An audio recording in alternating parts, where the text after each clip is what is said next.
কথায় আছে, বুঝলে বুঝ পাতা, না বুঝলে তেজপাতা। মজায় মজায় কিছু বুঝ। মহান স্রষ্টা আল্লাহ রাব্বুল আলামিন বলেছেন, আমি মানুষের অন্তরে, অর্থাৎ কিছু কিছু মানুষের অন্তরে মোহর মেরে দেওয়া হয়েছে। তাদের চোখে পর্দা দিয়ে দেওয়া হয়েছে, তাদের কানে পর্দা দিয়ে দেওয়া হয়েছে। এর মানে কি? অন্তরে মোহর দেওয়া বা মোহর মারা মানে অনুভূতির যে হাকিকত তার অন্তরে কখনো পৌঁছবে না। আর চোখের পর্দা দেখার যে হাকিকত তা আদায় হবে না। আর কানের পর্দা হচ্ছে শোনার যে হাকিকত আছে, বাস্তবতা, এগুলো সে অনুধাবন করতে পারবে না। এই বিষয়টা কিভাবে বোঝা যায়? দিন ইসলামের ক্ষেত্রে বা বোঝানোর ক্ষেত্রে জাগতিক কোনো উদাহরণ, দৃষ্টান্ত, যুক্তি যথাযথ নয়। তথাপি আমরা সরল জ্ঞান বুদ্ধিতে আমরা জাগতিকভাবে যে দৃষ্টান্ত স্থাপন করে থাকি তা বোঝার জন্য, তার বোঝার ইঙ্গিত বহন করে, প্রকৃত বুঝ নয়। যেমন এক ব্যক্তি রাতের বেলা চোর ধরেছে, তো চোরকে ধরে নিয়ে থানায় যাচ্ছে, পুলিশের কাছে যাচ্ছে। তো চোর তো যেতে চায় না, তা পায়ে ধরে হেসরাচ্ছে, টানে ধরে হেসরাচ্ছে, হেসরে অনেক দূর নিয়ে গেছে, সে হয়রান হয়ে গেছে। তো রাত্রি পোহায় যাইতেছে বা দিন হয়ে যাচ্ছে, পরিষ্কার হয়ে আসছে এরকম। তো এক বট গাছ পর্যন্ত গেছে, সেই বট গাছের নিচের যে শক্ত শিকড় দিয়ে তার ভাঁচুরের পা ভালো করে বেঁধে সেখানে রেখে সে থানায় গেছে পুলিশ আনতে।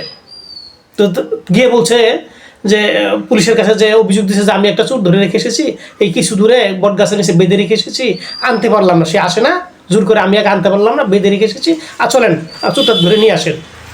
তো পুলিশ বলতেছে, আপনি চোর যে বেঁধেছেন কীভাবে বেঁধেছেন বলেন? বলতেছে, তার পা শক্ত করে বেঁধে আমি গাছের নিচে রেখে এসেছি। যে তার হাত তো বাঁধি নাই। তখন পুলিশে বলতেছে, ধর বেটা,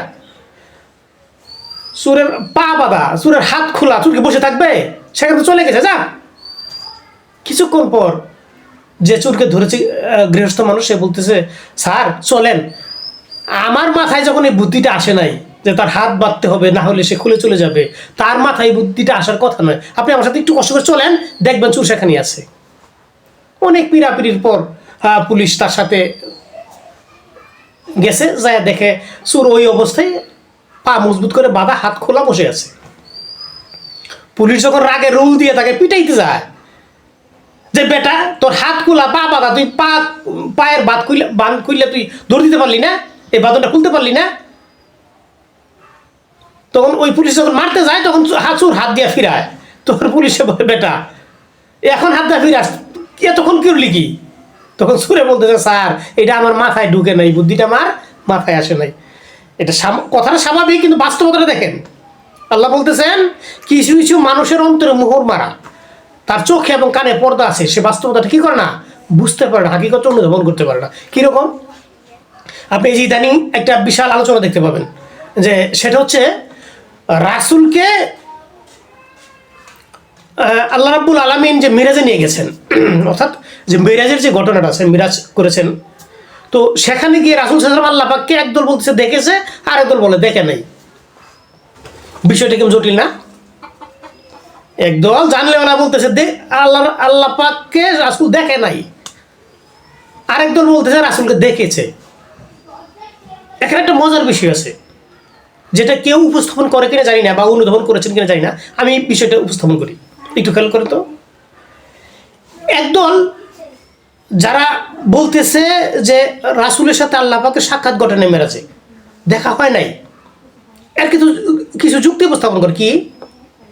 যখন মহান স্রষ্টাই যখন বলেছেন, কোরআনে পাকে বলেছেন যে কোনো বস্তুর সাথে আমার মিশেল নেই, বা কোনো বস্তুর মতো আমি নই, কোনো বস্তুর সদৃশ নই, কোনো বস্তুর সাথে দৃষ্টান্ত নেই আমার।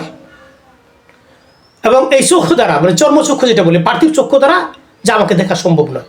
আরেকটা কথা বলেছে, এমনকি চক্ষু দ্বারা দেখা সম্ভব নয় এটাও না, কারো যদি এই জ্ঞান বুদ্ধি দ্বারা আমাকে আয়ত্ত করতে চায় সেটা সম্ভব না।